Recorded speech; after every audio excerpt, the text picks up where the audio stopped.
إن الحمد لله نحمده ونستعينه ونستغفره ونعوذ بالله من شرور أنفسنا ومن سيئات أعمالنا من يهده الله فلا مضل له ومن يضلل فلا هادي له وأشهد أن لا إله إلا الله وحده لا شريك له وأشهد أن محمدا عبده ورسوله. Esselamu Aleyküm ve Rahmetullah ve Berekatuhu. Mühtərəm Müslümanlar, Riyadus Salihin, Salihlər Bağçası kitabını keçməyə davam edirik və biz bəyan kəsratu turuqil xeyr, xeyir yollarının çoxluğunun bəyanı fəslində qaldıq. Və bugün bu mövzu ilə əlaqəli 4 hədis götürəcəyik. Birinci hədisimiz Əbu Hüreyrədən rəvayət olunur. Qalən Nəbiyyü sallallahu aleyhi və səlləm Əs-salavatul xamsu vəl-cum'atu iləl-cum'ati və ramadanu ilə ramadana mükəffiratun limə beynəhunnə izəçtunibəl kəbəir. Peyğəmbərimiz sallallahu aleyhi və səlləm buyurur ki, böyük günahlardan çəkildiyi təqdirdə 5 vaxt namaz, bunların arasındakı günahlar üçün, ha belə cümə namazı növbəti cüməyə dək və Ramazan orucu növbəti Ramazana dək arada olan kiçik günahlar üçün kəffarədir. Ümumiyyətlə, yərhamukallah, bildiyimiz kimi salih əməllər günahları silir. Necə ki, Uca Allah Quran-ı Kərimdə buyurur, İnnəl həsənəti yuzhibnə seyyiət. Həqiqətən, yaxşı əməllər günahları silir. Və bu yaxşı əməllər içərisində fərz ibadətlər qədər günahı silən və həmçində fərz ibadətlər qədər insanın dərəcəsini qaldıran başqa əməl yoxdur.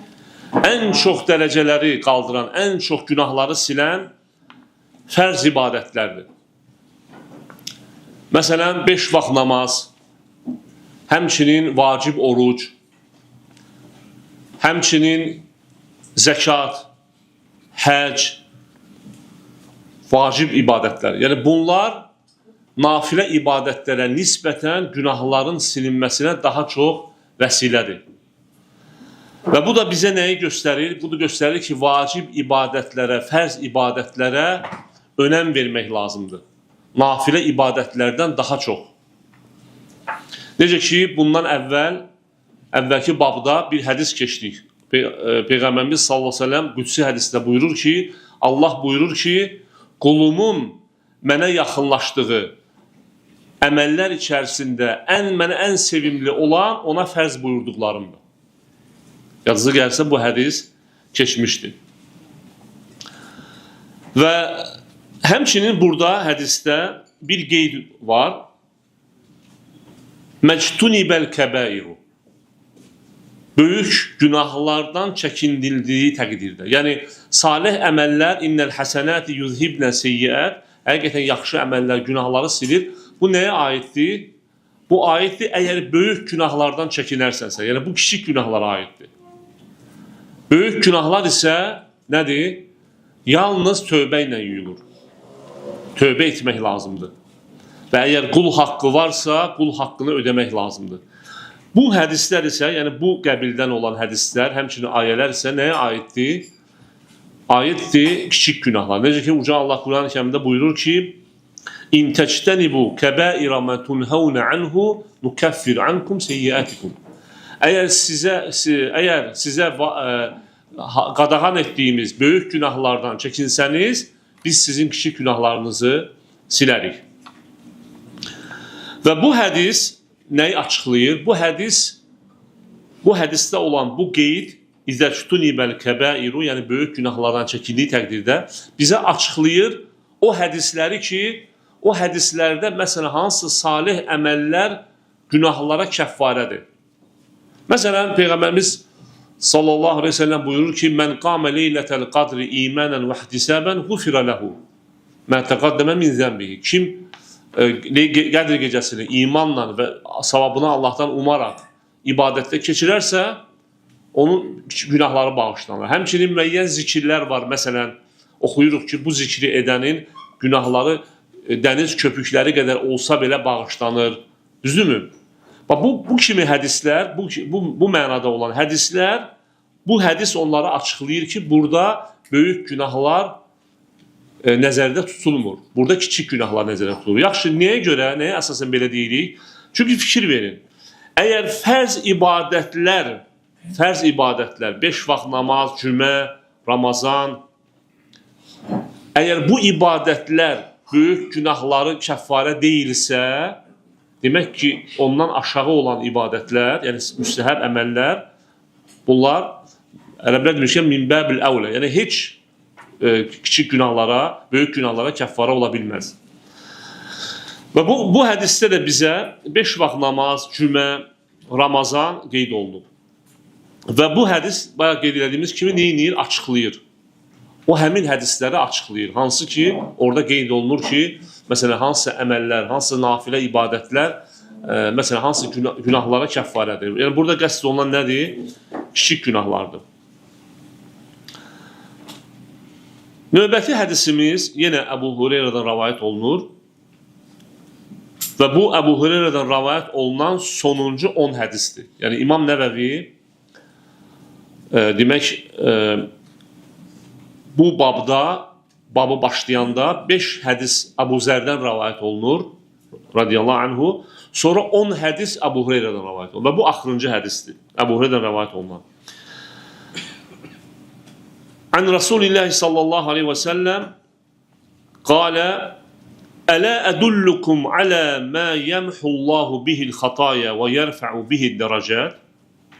Peyğəmbərimiz sallallahu aleyhi və səlləm sahabələrə sual verir, Əbu Hüreyrə rəvayət edir. Deyir ki,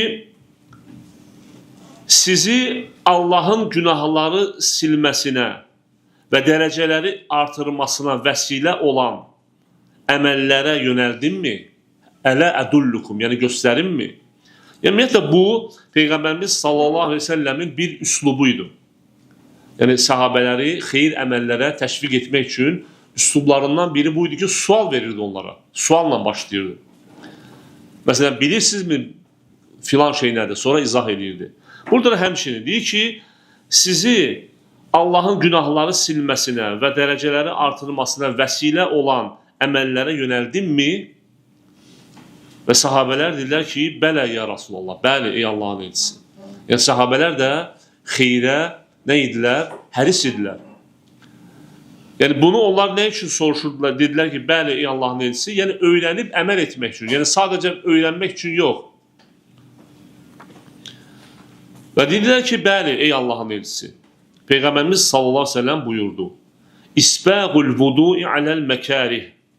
Birinci, çətinliklərə rəğmən dəstəmazı kamil şəkildə almaq və kəsratul xuta iləl məsəcid, məscidlərə gedərkən addımları çoxaltmaq və intizarus saləti bə'dəs saləti, həmçinin bir namazdan sonra növbəti namazı gözləməkdir. Yəni bu üç əməl insanın həm günahlarını silir, həm də dərəcəsini qaldırır. Və sonra Peyğəmbərimiz sallallahu aleyhi və səlləm buyurur ki, fəzəlikumur ribat. Bunlar keşikdə durmaq kimidir. Və yaxud keşiyində durası əməllərdir. Və bu hədisdə Peyğəmbərimiz sallallahu aleyhi və səlləm 3 əməli qeyd elədi. Və 3 əməlin 3-ü də namazla əlaqəlidir. Yəni fərz namazı ilə əlaqəlidir. Birincisi, İsbəğul vudu'i aləl məkərih. Çətinliklərə rəğmən gözəl şəkildə dəstəmaz almaq. Burada çətinlik deyəndə əsasən qış nəzərdə tutulur. Qışda və yaxud səhər-səhər, sübh vaxtı, sübh namazına duranda və yaxud gecə namazına duranda. Çünki insan isti yerdən durur, hətta yay olsa belə, gəlirsən soyuq su ilə dəstəmaz almaq biraz insana çətin gəlir. Və yaxud qış vaxtı, xüsusən də bu hədis nədir, rayon yerində yaşayanlar və şəraiti yaxşı olmayan insanlar üçün bir nədir? Bir müjdədir. Ki, yəni səbr etsəz, dərəcələriniz qalxar və günahlarınız silməsinə səbəbdir. Çətinliklərə rəğmən gözəl şəkildə dəstəmaz almaq. Dəstəmaz namazın şərtlərindən biridir. Bu namazdan əvvəl. Və kəsratul xuta iləl məsəcid. Məscidə gedərkən addımları çoxaltmaq.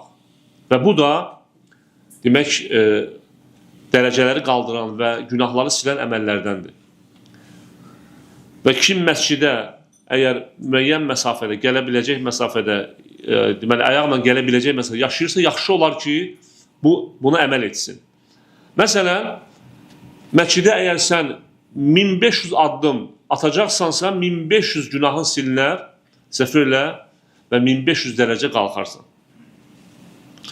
Və intizarus salati ba'des salati. Həmçinin bir namazı qıldıqdan sonra digər bir namazı gözləmək, fərz namazı. Hətta insan səfirli ki, namazı qıldı, oturdu, niyyəti odur ki, növbəti namazı gözləsin. Yəni, hətta heç bir şeylə məşğul olmasa belə, yenə də o savab qazanır. Yəni, bunu gözlədiyinə görə deyinir, savab qazanır. Halbuki, bu vaxt ərzində Quran əzbərləyə bilər, məsələn, zikr eləyə bilər və s. faydalana bilər hansısa kitabdan. Əgər bunu eləyirsə, əlavə savab qazanır buna görə. Və ümumiyyətlə, namazdan, yəni bir namazı, digər namazı gözləmək insan namazda sayılır. Yəni ki, başqa bir hədisdə Peyğəmbərimiz sallallahu aleyhi ve sellem buyurur ki, kim bir namazı qılarsa və digər namazı gözləyənə qədər o namaz qılırmış kimi savab qazanır. Və sonra Peyğəmbərimiz sallallahu aleyhi ve sellem buyurur ki, fəzəlikumur ribat. Bunlar keşikdə durmaq kimidir və ya keşiyində durmağa layiq olan əməllərdir. Ümumiyyətlə, ribat deyəndə, ribat əslində düşməni gözləmək üçün keşikdə durmağa deyirlər. Yəni, düşmənin sərhəddə və s. harca keşik çəkməyə deyirlər. Yəni, bunun da böyük bir savabı var. Və bəzi alimlər deyirlər ki, burada Peyğəmbərimiz sallallahu aleyhi ve sellem bu əməlləri keşikdə durmağa oxşatdı. Yəni, düşmənlə sərhəddə keşikdə durmağa bənzətdi. Və bəzi alimlər deyirlər ki, yox, burada ribat sözü bağlamaq deməkdir. Bəziləri deyir, yox, burada yəni bu əməllər insanı günahlardan uzaqlaşdırır, yəni bağlayır. Günahlar etməyə neyinir? Qoymur. Bu mənadadır. Və bəziləri deyir, burada məna budur ki, bunlar keşiyində durmağa layiq olan, yəni bu əməllərin gərək keşiyində durasan, davamiyyətli yerinə yetirəsən. Növbəti hədisimiz Əbu Musa Əl-Əş'əlidən rəvayət olunur. Yəni artıq Əbu Hureyra radiyallahu anh hədisləri bitdi. An Əbi Musa Əl-Əş'əli radiyallahu anhu qalə Rasulullah sallallahu aleyhi ve sellem Mən salləl bərdeyni dəxaləl cənnətə. Peyğəmbərimiz sallallahu aleyhi ve sellem buyurur ki, kim iki sərinlik namazını qılarsa cənnətə girər. Və sonra İmam Nəvəvi açıqlayır ki, Əl-Burdani əs-subhu vəl-əsr. Yəni, iki sərinlik namazı nədir? Sübh və əsr namazları. Niyə görə bu iki namazlar sərinlik namazı deyil? Birincisi, sübh namazı sərin vaxtı olur, sərin vaxtı olur. Həmçinin əsr namazı da günəş istisi keçəndən sonra artıq axşama yaxın sərin vaxtı olur. Ona görə də bu namazlar belə adlanır. Yaxşı, nə üçün bu iki namaz qeyd olunub? Alimlər qeyd edirlər ki, çünki sübh namazı elə bir vaxtdadır ki, o namaza durmaq çətindir. Yəni, bu iki namazı belə deyək, vaxtında yerinə yetirmək çətindir. Sübh namazı nə üçün çətindir? İnsan yatır yuxunun ən şirin yerində durmalı olursan, bu çətindir insana. Yaxşı, əsr namaza deyirlər ki, işin ən qızğın vaxtında olur. Yəni, günün ən qızğın vaxtında. İnsan günün başlayıb işinə və əsr vaxtı gəlib çatıb, işin ən qızmar vaxtıdır. Əgər belə bir vaxtlarda insan öz nəfsini, yəni sübh namazında nəfsinə qalib gələrsə və əsr namazında da işlərini kənara qoyarsa, bu namazları yerinə yetirərsə, demək ki, digər namazları yerinə yetirməyə bu insan nədir? Çox rahatdır onun üçün. Ona görə də məhz bu iki namaz qeyd olunur. Əslində başqa hədislər var. Yəni bu iki namazın fəziləti barədə, yəni bu iki namazın yerinə yetirməyin vacibliyi barədə başqa hədislər də var. Məsələn, hədislərin biri Buxaridə gəlir. Peyğəmbərimiz sallallahu əleyhi və səlləm buyurur ki, siz, yəni Peyğəmbərimiz sallallahu əleyhi və səlləm bədirlənmiş ay, yəni 14-cü gecənin ayını göstərir. Deyir ki, bu ayı gördüyünüz kimi Rəbbinizi də öz gözünüzlə görəcək və ona baxmaq üçün bir-birinizə mane olmayacaqsınız qiyamət günü. Və sonra Peyğəmbərimiz sallallahu əleyhi və səlləm nə deyir? Əgər gün doğmamışdan və gün batmamışdan əvvəl sizi namaz qılmaqdan yayındıracaq, yəni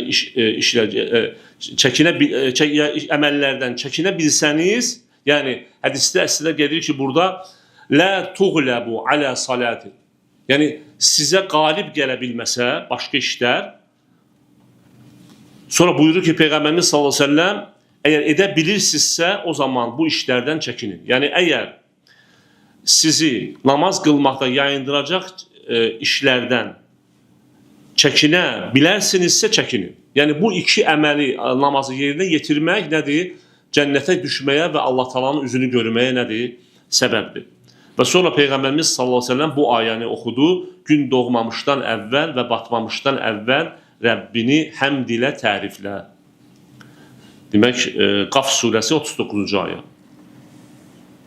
Və həmçinin ümumiyyətlə sübh namazı xüsusən də diqqət etmək lazımdır.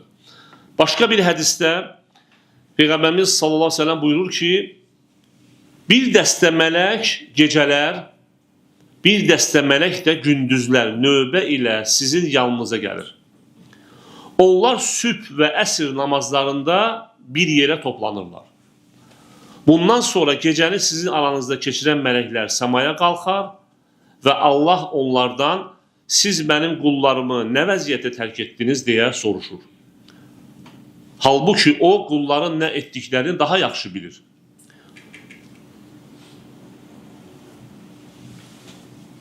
Bununla belə onlar deyirlər, biz onları namaz qıldıqları halda tərk etdik. Yanlarına gəldikdə də onlar namaz qılırdılar. Yəni sübh və əsr namazları. Həmçinin, ümumiyyətlə, sübh namazı, əgər biz diqqət etsək, yəni sübh namazına ümumiyyətlə yatıb qalmağın səhlənkarlıq ucundan, yəni yatıb qalmağın günahı böyükdür. Və Peyğəmbərimiz sallallahu əleyhi və səlləm fikir verin. Bir hədisdə gəlir ki, Müslim rəvayət edib, deyir, Allah elçisi sallallahu əleyhi və səlləm səfərdə olduğu zaman gecə düşərgə qururdusa, yəni gecənin əvvəli düşərgə qururdusa, sağ yanı üstə uzanırdı. Yəni, əgər gecənin əvvəlidirsə, rahat yatırdı.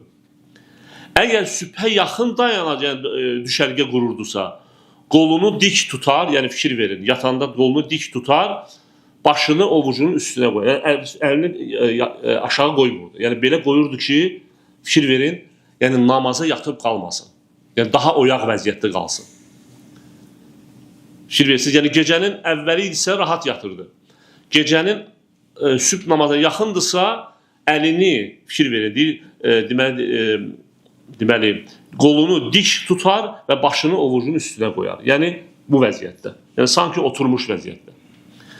Yəni, fikir verin, Peyğəmbərimiz sallallahu əleyhi və səlləm necə diqqət edərdi sübh namazına ki, yəni birdən yatıb qalar. Növbəti hədisimiz, sonuncu hədisimiz yenə Əbu Musa Əl-Əş'ərdən rəvayət edilir. Peyğəmbərimiz sallallahu əleyhi və səlləm buyurur ki, İzə məridəl abdu əv səfərə kutibə ləhu mə kənə ya'məlu muqimən sahihən. Hədisi Buxari rəvayət edir. Mömin bəndə xəstələndiyi və ya səfərdə olduğu zaman evində və ya həm də sağlam olarkən etdiyi əməllərin savabı qədər ona savab yazılır. Yəni, bu hədis həqiqətən də, mən bu hədisi çox qeyd edirəm, bu hədis Allahın rəhmətinə dəlalət edir. Yəni, Allah Teala görün, mərhəməti nə qədərdir ki, rəhməti nə qədər böyükdür ki, insan bir əməli davamiyyətli edir, məsələn. sonra hansısa bir səbəbdən, yəni özündən asılı olmayacaq bir səbəbdən o əməli edə bilməzsə, Allah Taala onun niyyətinə görə o savabı yazır ona. Yəni fikir verin Allah Taala'nın mərhəmətinin genişliyinə. Və ona görə də xüsusən cavanlıqda, cavan ikən insan əgər gücü varsa, bacarırsa, müəyyən ibadətlərə, yəni fərz ibadətlərdən başqa, sözsüz ki, fərz ibadətlər bilimi vacibdir. Amma müəyyən nafilə ibadətlərə insan gərək daim yerinə yetirdiyi bir ibadət olsun. Məsələn, 12 rükət ratib namazlar, daimi yerinə yetirən sünnətlərdir. Duha namazı, gecə namazı, 1-ci, 4-cü günün orucu, məsələn, hər hicri ayın 13, 14, 15 orucları və s. İnsan bu əməlləri daimi yerinə yetirə bilər və yaxud zikirlər, səhər, axşam zikirləri və s. Və əgər insan bunları yerinə yetirərsə, çünki heç kim bilmir, qardaşlar, heç kim sığortalanmayıb, yəni sabah başımıza nə gələcək bilmirik. Sabah Allah uzaq eləsin, Allah qorusun hamımıza, Allah itaətli olan uzun ömür versin. Sabah ola bilər ki, kimsə elə bir xəstəliyə tutular ki, bu ibadətləri yerinə yetirə bilməz və ya ağlını itirər. Elə insanlar var ki, baxsan 10 illərlə ağlını itirib o vəziyyətdədir. O vəziyyətdə qalıb. 10 ildir insanın ağlı başında və yaxud iflic olub, hərəkət edə bilmir, yataqdadır. Və təsəvvür edin ki, həmin insan əgər sağlam ikən hansısa bir ibadətləri yerinə yetirirdisə, hətta fərz namazları belə, Allah Taala onu o vəziyyətdə o ibadətlər ona yazılır. Həmin ibadətlər ona yazılır. Yəni insan iflicdir, yataqdadır, 5 vaxt namaz yazılır ona, duha namazı yazılır, əgər qılıbsa daimi, 1-ci, 4-cü gün oruclar və s. Bütün bu əməllər ona yazılır. Görün, bu necə Allahın böyük lütfüdür, mərhəmətidir. Halbuki qıraqdan baxan bəlkə də ona yazığı gəlir. Yəni, belə deyək, səfər onun yanına bir insan gəlib, sağlam insandır, amma namaz qılmayan insandır. O baxıb ona deyəcək ki, yazıq, məsələn. Halbuki özüdür yazıq. Sən sağlamsan, namaz qılmırsan.